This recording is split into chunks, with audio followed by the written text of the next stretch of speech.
नमस्कार, मैं हूं डॉक्टर राजेश शर्मा और आप देख रहे हैं अर्थशास्त्री। जैसे मैंने आपसे प्रॉमिस किया था पिछले वीडियो में कि मैं नेक्स्ट वीडियो वोट चोरी पर बनाऊंगा, परंतु इंडिया में वोट चोरी होता नहीं है, परंतु कुछ एमएलए और एमपीज़ द्वारा हमारा वोट जो हमने उनको दिया होता है उसको बेच दिया जाता है। अब इंडिया में जो असेंबली और लोकसभा के इलेक्शंस होते हैं उसकी जिम्मेदारी इलेक्शन कमीशन को दी गई है। इलेक्शन कमीशन कॉन्स्टिट्यूशनल बॉडी है, हाई कोर्ट और सुप्रीम कोर्ट की तरह। इलेक्शन कमीशन 3 मेंबर का है और इसमें एक चीफ इलेक्शन कमिश्नर, 2 कमिश्नर्स हैं। एक कमेटी कंस्टिट्यूट होती है, प्राइम मिनिस्टर, एक यूनियन मिनिस्टर और लीडर ऑफ अपोजिशन। वो इलेक्शन कमीशंस जो कमिश्नर्स होते हैं उनकी अपॉइंटमेंट्स करते हैं। अगर कोई ये बोले कि जो सत्ता पक्ष है उसके ही इलेक्शन कमिश्नर होंगे, मतलब उनके ही जानने वाले जो लोग होंगे वही इलेक्शन कमिश्नर बनेंगे, ये बिल्कुल ठीक है। परंतु पहले क्या था, 2000 जो हमारे नवीन चावला जी थे उन्हें शाह कमीशन ने इंडक्ट किया था कि उनको कोई भी जिम्मेदारी, रिस्पॉन्सिबल पद ना दिया जाए फ्यूचर में। परंतु 2000 वो 16th इलेक्शन कमिश्नर बने और 2009 के इलेक्शन उनके अंडर हुए थे, तो ये पहले का था। अब इलेक्शन कमीशन का काम है फेयर और ट्रांसपेरेंट इलेक्शन करवाना। अब देखिए, इलेक्शन कमीशन के पास कोई एम्प्लॉय नहीं होता। जो 200-400 एम्प्लॉयज़ हैं वो जो इलेक्शन कमिश्नर्स हैं, चीफ इलेक्शन कमिश्नर से, वो उनको सपोर्ट करने के लिए होते हैं, परंतु इलेक्शन करवाने के लिए उनके पास कोई भी एम्प्लॉय नहीं होता है। जितने भी एम्प्लॉय होते हैं जो इलेक्शन प्रोसेस में हिस्सा लेते हैं वो सारे के सारे स्टेट गवर्नमेंट्स के हैं। जैसे हिमाचल में स्टेट इस वक्त कांग्रेस का सरकार है, तो जितने भी एम्प्लॉय होंगे वो कांग्रेस की जो सरकार है उनके अंडर काम कर रहे होंगे। फिर कोई ये बोल दे कि वोट चोरी हो गया तो वो एक अच्छी बात नहीं है, नैरेटिव बनाने वाली बात है और गलत चीज़ है। अब बात आती है लोएस्ट लेवल पर, बूथ लेवल पर एक बीएलओ ऑफिसर होता है। बीएलओ का काम है कि बूथ लेवल पर जो व्यक्ति जिनके नाम ऐड होंगे, जैसे जिन्होंने 18 साल एज कंप्लीट कर लिया उनके नाम ऐड होंगे, और जो ख़त्म हो गए हैं, डेड हो गए हैं, जिनकी डेथ हो गई है उनके नाम डिलीट होंगे, या जो माइग्रेट कर गए हैं उनके नाम भी डिलीट होंगे। परंतु आमतौर पर देखा गया है इलेक्शन जब होना होता है असेंबली का या लोकसभा का, उससे पहले एक समरी रिवीजन किया जाता है, उसमें नाम ऐड होते हैं, डिलीशन होती है। और आमतौर पर इसमें ये देखा गया कि जिनकी एज 18 साल हो जाती है वो नाम ऐड करवा लेते हैं, परंतु जो लोग माइग्रेट कर जाते हैं, जिनकी डेथ हो जाती है, उनका नाम डिलीशन बहुत कम होता है। मेरे अपने गांव में भी पिछले 2-3 साल में कोई 40-50 लोगों की डेथ हुई है, मुश्किल से 4-5 लोगों के नाम ही डिलीट हुए होंगे। एक होता है समरी रिवीजन, 9 बार हो चुका है। जैसे इस पर हो हल्ला मचा है बिहार पर, तो लास्ट में समरी रिवीजन हुआ था, SR mean special intensive review. तो इसमें जो लास्ट बार हुआ था 2003 में हुआ था, तो जो स्पेशल इंटेंसिव रिवीजन जो है इसमें बिहार में 65 लाख लोगों के नाम डिलीट हुए हैं। उसमें से 35 लाख लोगों की डेथ हो चुकी है और बाकी 30 लाख के करीब या तो वो माइग्रेट कर गए हैं या तो वो घुसपैठिए होंगे जिन्होंने फॉर्म नहीं भरा। अब इलेक्शन प्रोसेस चलता कैसे है, एक जब असेंबली के या लोकसभा के इलेक्शन होते हैं तो इलेक्शन कमीशन एक डेट अनाउंस कर देता है, उसी दिन से मॉडल कोड ऑफ कंडक्ट लागू हो जाता है। तो हर स्टेट में एक चीफ इलेक्शनर कमिश्नर होता है। जिस दिन से कोड ऑफ कंडक्ट लागू हो गया उसी दिन से सारे एम्प्लॉइज़ जो इलेक्शन प्रोसेस से जुड़े होते हैं वो इलेक्शन कमीशन के अंडर आ जाते हैं और उन पर नज़र इलेक्शन कमीशन अपने ऑब्जर्वर्स के जरिए रखता है। अगर वो गलती कर रहे हैं करते हैं तो वो उनको भुगतना भी पड़ता है, उनकी सस्पेंशन हो सकती है, उन्हें हटाया जा सकता है, उनकी जो सर्विस बुक होती है उसमें रेड एंट्री भी हो सकती है। अब आता है कि जब जो इलेक्शंस की डेट अनाउंस होगी असेंबली के लिए या लोकसभा के लिए, उसके बाद फिर ईवीएम्स और बैलेट यूनिट को प्रिपेयर किया जाता है।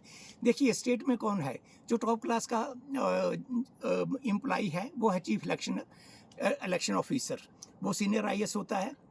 उसके बाद आता है डिप्टी कमिश्नर, जो डिस्ट्रिक्ट इलेक्शन ऑफिसर बोलते हैं, डिप्टी कमिश्नर रैंक का, वो डिस्ट्रिक्ट लेवल का।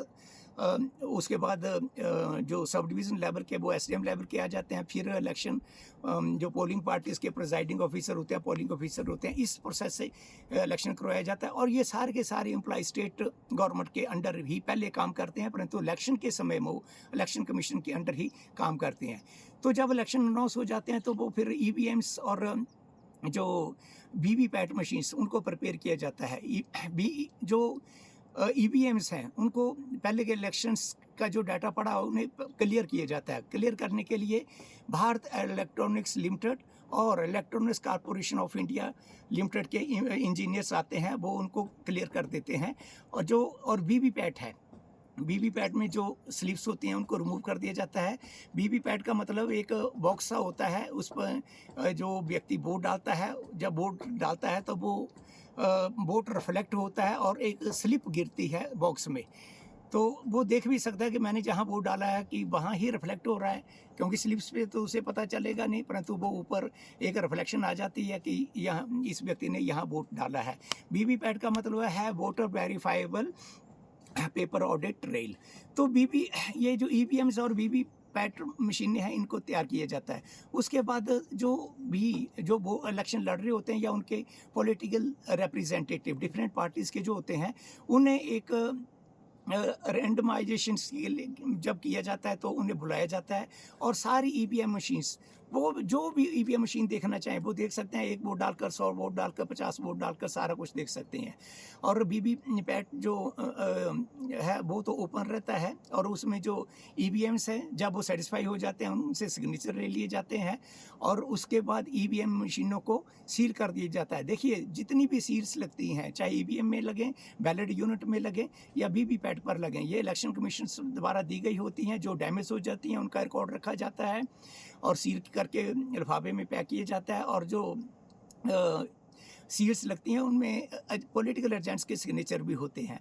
तो उसके बाद ये सारा सील्स लगाए जाते हैं। फिर डिफरेंट कंस्टिट्यूंसी, जैसे डिस्ट्रिक्ट कांगड़ा मान लेते हैं, 15 कंस्टिट्यूंसीज के हैं डिस्ट्रिक्ट कांगड़ा में, तो वहाँ पर अलग अलग कंस्टिट्यूंसीज में जो बैलेट यूनिट हैं वो अलग अलग बनेंगे, क्योंकि अलग अलग व्यक्ति होंगे, डिफरेंट पॉलिटिकल पार्टीज़ के होंगे, इंडिपेंडेंट लोग भी होंगे। उन सभी को सिंबल्स दे दिया जाएगा और उनके बैलेट यूनिट हैं उनको दिखा दिए जाएंगे। और जो नाम आएंगे बैलेट यूनिट पर वो अल्फ़ाबेटिकली होंगे। उसके बाद बैलेट यूनिट, ईवीएम्स, ये सारे के सारे सील कर दिए जाते हैं। उसके बाद बात आती है सब डिवीज़न लेवल की। एक सब डिवीज़न में एक कंस्टिट्यूंसी भी हो सकती है और 3-4 कंस्टिट्यूंसीज। हिमाचल में आजकल तकरीबन एक सब डिवीज़न में एक कंस्टिट्यूंसी होती है। एसडीएम का ये है कि वो जो पोलिंग पार्टीज़ है उनकी रिहर्सल कराता है और 2-3 रिहर्सल्स होती हैं, ट्रेन किया जाता है। उसके बाद जो पार्टीज़ बनती हैं, जो पोलिंग पार्टीज़ बनती हैं इलेक्शन कंडक्ट करवाने के लिए, वो 3 दिन पहले ही किसी को पता चलता है कि मैंने कहाँ जो पोलिंग ड्यूटी देनी है। आमतौर पर नहीं, दिस इज़ 100% श्योर दैट कि अगर एक कॉन्स्टिट्यूंसी में कोई व्यक्ति एम्प्लॉई है, काम करता है, तो उसकी ड्यूटी उस कॉन्स्टिट्यूंसी में नहीं लगेगी। रैंडम बेसिस पर उसकी ड्यूटी कहीं भी लग सकती है और ये कंप्यूटर बेसिस पर होता है और इन पर सभी पर निगरानी ऑब्जर्वर की होती है।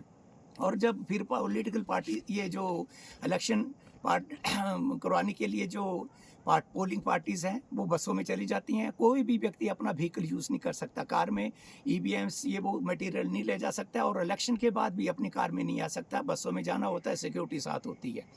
और जिस दिन इलेक्शन होता है उस दिन इलेक्शन स्टार्ट करने से पहले पॉलिटिकल पार्टीज़ के एजेंट्स आ जाते हैं और उनके सामने ईवीएम्स में उनको दिखाया जाता है कि कोई रिजल्ट्स दिखाए जाते हैं कि 0 वोट है। उसके बाद उनके मॉक पोलिंग करवाई जाती है। मॉक पोलिंग के बाद उनको रिजल्ट दिखाया जाता है। वीवीपैट मशीन में जो स्लिपें गिरी हैं उनसे मैच करवाया जाता है। उसके बाद वीवीपैट से जितनी भी स्लिप्स हैं उनको निकाल लिया जाता है, वीवीपैट को सील कर दिया जाता है और ईवीएम से जो जितना भी वो डाटा है वो क्लियर कर दिया जाता है और इलेक्शन स्टार्ट हो जाता है, वोटिंग हो जाती है। और शाम जब तक भी वो 5 बजे का जो भी टाइम है या जब तक लास्ट वोटर वोट ना डाल दें 5 बजे के बाद, तो वोटिंग कंप्लीट हो जाती है। फिर फाइनल सील लगा दी जाती हैं, उन पर जो पॉलिटिकल पार्टीज़ के एजेंट्स हैं वो भी साइन कर देते हैं। अगर वो अपनी सील लगाना चाहें तो वो अपनी सील भी लगा सकते हैं, इसमें कोई हार्ड फास्ट रूल नहीं है। उसके बाद एक फॉर्म 17C भरा जाता है, वो 17C फॉर्म भर के उनको भी दिया जाता है। पॉलिटिकल जो पार्टीज़ के एजेंट्स हैं वो भी उन पर साइन करके दे देते हैं। उसके बाद ये मटेरियल काउंटिंग जहाँ पर होनी हो वहाँ पर ये सारा के सारा मटेरियल डिपॉजिट करवा दिया जाता है। और जिस दिन काउंटिंग होनी होती है उससे पहले क्या किया जाता है, उनको रिहर्सल करवाई जाती है। और रिहर्सल करवाने से के बाद जब काउंटिंग स्टार्ट होती है तो जितने भी पॉलिटिकल पार्टीज़ के एजेंट्स होते हैं उनको 17C फॉर्म दिखाया जाता है कि इतने वोट पड़े हैं। 17C फॉर्म में क्या होता है, कौन सी सील लगी या क्या नंबर है, कितने वोट पड़े हैं, ये सारी की सारी डिटेल होती है। तो 17C फॉर्म के मुताबिक उनको दिखा दिया जाता है इतने वोट पड़े हैं। और EVM जो है उनको दिखा दिया जाता है EVM की इनकी सील जो है वो डैमेज नहीं हुई हैं। जब ये मटीरियल पोलिंग ये EVMs को जब डिपॉजिट करते हैं उसके बाद स्टेट पुलिस का कोई पैरा नहीं होता, उसमें पैरा मिलिट्री फोर्सेस के जवान होते हैं, वो पैरा देते हैं। और कोई पॉलिटिकल पार्टी के एजेंट अगर बाहर बैठना भी चाहें, वो भी पैरा देना चाहें तो वो भी दे सकते हैं। और CCTV कैमरे की निगरानी में ये सारा कुछ होता है। अब जो ऑब्जर्वर्स होते हैं वो काउंटिंग के समय, फिर जो काउंटिंग हो जाती है वो सारी की सारी डिटेल चली जाती है। फिर जो ऑब्जर्वर बैठा होता है इलेक्शन कमीशन द्वारा अपॉइंटेड ऑब्जर्वर, ये देखिए सीनियर लोग होते हैं, बहुत ही सीनियर लोग होते हैं, इनका 25-30 साल का एक्सपीरियंस होता है। और अलग अलग स्टेट्स के होते हैं, कोई केरला का हो सकता है, तमिलनाडु का हो सकता है, बंगाल का हो सकता है, गुजरात का हो सकता है, कहीं से भी हो सकते हैं। जब सारी की सारी काउंटिंग हो जाती है तो वो फिर 5 बूथ की जो है जो वीवीपैट से पर्चियाँ होती हैं उनसे मिलान करवाते हैं कि उनके पास डाटा पहले चला गया होता है कि मान लेते हैं 37 नंबर का बूथ जो है, तो डिटेल तो चली गई होती है ऑब्जर्वर के पास कि इतने वोट बीजेपी को पड़े, इतने कांग्रेस को पड़े, इतने आम आदमी पार्टी को पड़े, इतने इंडिपेंडेंट्स को पड़े। फिर वो मिलान करवाया जाता है, वीवीपैट से पर्चियाँ निकाली जाती हैं। और एक जंगले में होता है ये सारा, एक जंगले में सारा ये काम होता है। पॉलिटिकल पार्टीज़ के रिप्रेजेंटेटिव होते हैं, उनके सामने पर्चियों का मिलान कराया जाता है, काउंटिंग की जाती है और उसके बाद उनके सभी के सिग्नेचर लिए जाते हैं। आम तौर पर मैंने भी 6-7 बार ड्यूटी दी है, कोई भी कभी भी किसी भी तरह की प्रॉब्लम नहीं आती, मतलब पूरी तरह वो 100% मैच कर हो जाता है। अगर मान लेते किसी को फिर भी कोई डाउट है तो वो 45 दिन के अंदर हाई कोर्ट, सुप्रीम कोर्ट में अपनी याचिका दायर कर सकता है। कंक्लूजन क्या है, वोट चोरी नेवर। इंडिया में इतना सोफिस्टिकेटेड सिस्टम बना है, इलेक्शन प्रोसेस इतनी ट्रांसपेरेंट और फेयर है कि कोई वोट चोरी कर ही नहीं सकता। हाँ, परंतु वोट बेचे जा सकते हैं, मैं इस पर बोलता हूँ। हाँ, यस, ये होता है। जैसे हिमाचल प्रदेश में राज्यसभा के इलेक्शन हुए, लोगों ने तो बीजेपी और कांग्रेस के जो व्यक्तियों को वोट डाला था, MLA बनाए थे। तो आमतौर पर तो यही होता है, बीजेपी वाला बीजेपी कैंडिडेट को वोट डालेगा और कांग्रेस वाला कांग्रेस कैंडिडेट को वोट डालेगा। परंतु होता क्या है, जब क्रॉस वोटिंग होती है राज्यसभा मेंबर के लिए एक प्रदेश में, तो इसका मतलब ये वोट उन्होंने MLA ने जो भी क्रॉस वोटिंग जिन लोगों ने भी की है, इसका मतलब उन्होंने आपके वोट मतलब बेच दिए हैं। वोट चोरी नहीं हुआ है, परंतु वोट बेचा गया है। हमारे वोट जो हमने अपने MLA बनाने के लिए डिफरेंट पार्टीज के लोगों को डाले होते हैं, तो उन्होंने हमारे वोट बेच दिए। अब ये बेचे क्रॉस वोटिंग क्यों होती है? फिर अभी रिसेंट उदाहरण है, 2-3 दिन पहले का वाइस प्रेसिडेंट का इलेक्शन हुआ, लोकसभा राज्यसभा के मेंबर्स ने वोट डाला और क्रॉस वोटिंग हो गई। भाई क्रॉस वोटिंग क्यों हुई? क्रॉस वोटिंग का मतलब है, जिसे कई बार बोल दिया जाता है फ्लोर मैनेजमेंट। अब फ्लोर मैनेजमेंट क्या है? वोटों को खरीदना बेचना है, और क्या फ्लोर मैनेजमेंट कि अगर फिर कुछ इनवैलिड वोट आ जाते हैं। अब देखिए, लोकसभा का मेंबर, राज्यसभा के मेंबर, इतने लेवल के लोग अगर इनवैलिड वोट कर दें, और ये EVM पर वोट नहीं होता, ये जो वाइस प्रेसिडेंट का वोट EVM पर नहीं था। कई बार हम बोलते हैं ये बैलेट पर वोट करवाइए, इनवैलिड वोट उनको सिखाया जाता है कि वोट कैसे डालना है, फिर भी इनवैलिड वोट वो कर देते हैं, खुद करते हैं, जानबूझकर करते हैं। कई व्यक्ति क्रॉस वोटिंग कर जाते हैं, प्रलोभन देकर भी हो जाता है कि हम आपका ये काम कर देंगे, आप हमें वोट दे दीजिए, ऐसा भी हो जाता है। और कई व्यक्ति बोल देते हैं, यार हम आप क्रॉस वोटिंग नहीं करेंगे और हम ऐसे करेंगे, अपने वोट को इनवैलिड कर देंगे। ये पॉसिबिलिटीज़ हो सकती हैं। मैं ये कहना चाहता हूँ कि कंक्लूज़न के रूप में कि अगर कोई पढ़ा लिखा व्यक्ति ये बोले कि वोट चोरी होता है, तो मुझे तो उसकी बुद्धि पर तरस आता है। या तो वो मॉनेटरी गेन्स चाहता है, जो पार्टी इन रूलिंग होती है, या अपोजिशन के फ्यूचर में ये पार्टी जब पावर में आएगी तो मुझे ठेके लेने हैं, या वो एमएलए की टिकट के लिए वो सोच सकता है कि मुझे क्या पता एमएलए की टिकट ही मिल जाए। तब एजुकेटेड पढ़े लिखे लोग इस ढंग का रायता फैलाते हैं। तो इस जो ये मैंने वीडियो बनाई है इसलिए कि देखिए नेपाल में क्या हुआ, बांग्लादेश में क्या हुआ, ये कभी फ्यूचर में इंडिया में ना हो। इसलिए फेक नैरेटिव्स ये जो होते हैं फैक्ट चेक कर लेने चाहिए और अपनी बुद्धि का ही प्रयोग करना चाहिए, और फेक नैरेटिव को फैलाने में कभी भी मदद नहीं करनी चाहिए। इवन उनको ध्वस्त करने के लिए अपनी पूरी ताकत लगा देनी चाहिए।